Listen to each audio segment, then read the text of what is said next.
Assalamualaikum warahmatullahi wabarakatuh. Saya dari kelompok 2 dengan PT Arwana Cita Mulia.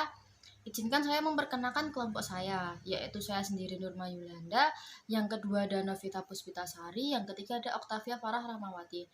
PT Citra Mulia sendiri berdiri pada 1995 oleh Tadian Rustandi dan memiliki kantor pusat yaitu di Jakarta.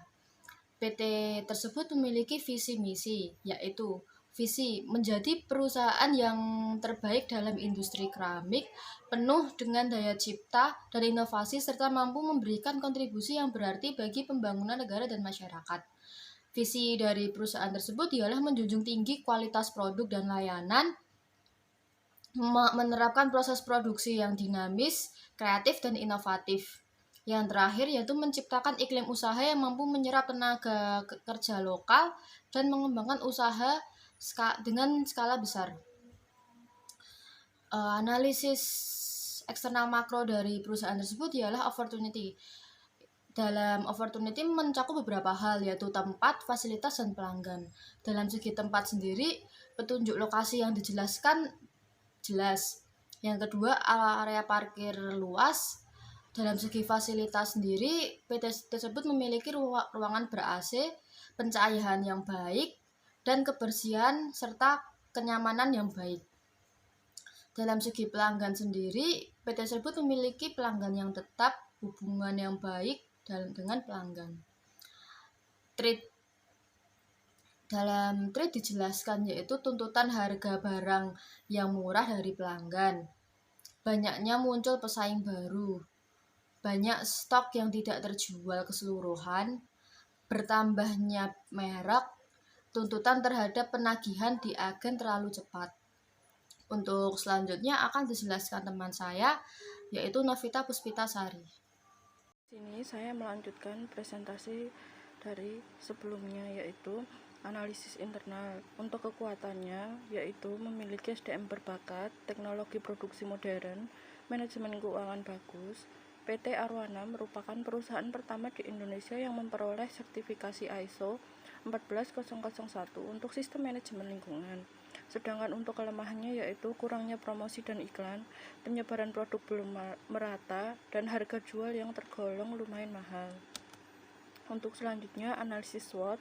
Untuk kekuatan dan kelemahannya totalnya ada 3,85, sedangkan untuk kesempatan dan ancaman totalnya ada 3,345.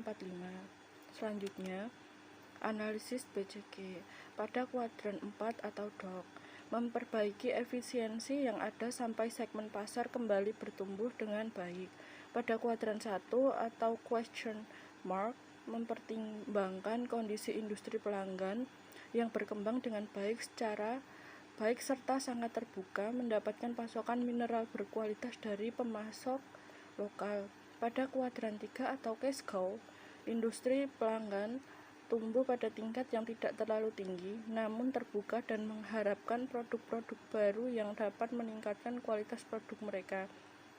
Presentasi selanjutnya akan dilanjutkan oleh teman saya, yaitu Oktavia Farah Rahmawati. Ini saya akan melanjutkan presentasi dari Vita dan Nurma. Terdapat alternatif strategi. Yang pertama strategi SO, yaitu meningkatkan kerjasama dengan pemerintah yang terdapat pada string 1, string 2, string 3, opportunity 2, dan opportunity 6. Yang kedua, menambah jumlah produksi yang berada di string 5, string 6, string 7, dan opportunity 1. Lalu di strategi ST sendiri, yang pertama meningkatkan promosi, berinovasi di model dan motif keramik, lalu mengikuti keinginan pasar, dan mengembangkan nilai produk. Strategi TO sendiri, yang pertama mengembangkan pasar, yang kedua mengerti pasar, yang tiga menguasai pasar. Lalu strategi WT meningkatkan promosi dan penjualan. Alternatif strategi dalam matriks hubungan daya saing dan kondisi lingkungan pada posisi pertama. Grand strategi matriks Arwana berada di kuadran pertama. Lalu strategi yang dipilih, pertama itu pengembangan pasar, lalu persyaratan kondisi efektifnya, saluran distribusi baru lebih andal, murah, berkualitas dan bagus, iya. Pasar belum jenuh, kondisi perusahaan, iya. Ada kelebihan kapasitas produksi, serta industri dasar menjadi global secara cepat, kondisi perusahaan, iya. Untuk penetrasi pasar belum jenuh, iya.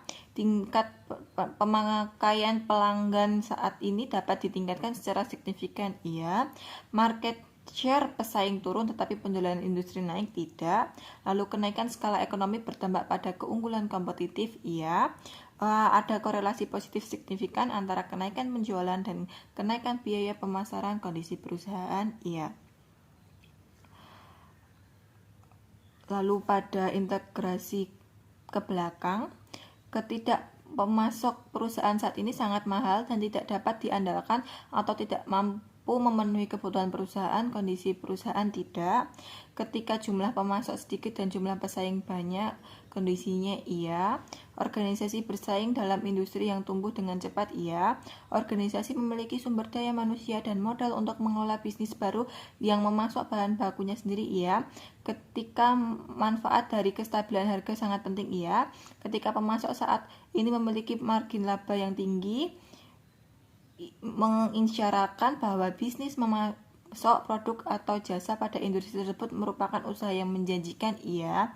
Ketika suatu organisasi belum membeli sumber daya yang dibutuhkan dengan cepat, iya. Jadi, rasio yang dipilih adalah integrasi ke belakang karena memiliki iya paling banyak. Sekian presentasi yang dapat kita sampaikan. Kurang dan lebihnya kita memohon maaf. Wassalamualaikum warahmatullahi wabarakatuh.